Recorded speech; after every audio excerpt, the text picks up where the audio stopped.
สบายดีพี่น้องมื้อนี้มีทุ่มสิพาไปเบิ่งน้ำบกน้ำเขาพี่น้องไปบ่ไปน้ำบกน้ำกันเด้อไป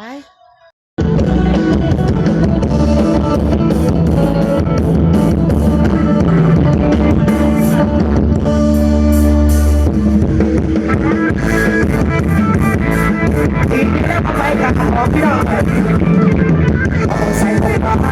ของนางฟ้าจะบ้าเขา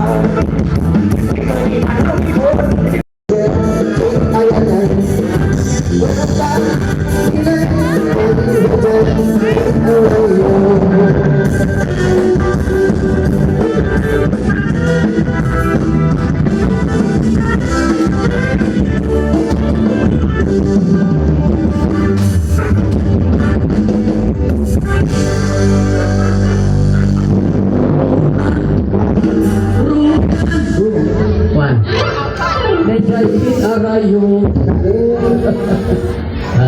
จะให้เป็นพิเศษว่าเป็นพิเศษก่อนได้หลายเพลงสดไอ้คนส่งมาประกาศเนี่ยใช้ตูนเสือตะกอนคอยเขาเนี่ยตัวไหนตัวไหนตัวทั้งหลายดีกว่าใส่ตูนเสือตะกอนคอยเขาเนี่ยโอ้โหตัวไหนต้อง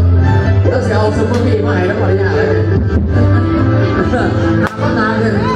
เอามาวันก็นานทำก็นานมาให้ทั้งคนได้โอ้ยเสียค่าบริการเลยที่บ้านสายตูนเอาแล้วขวานทั้งวัน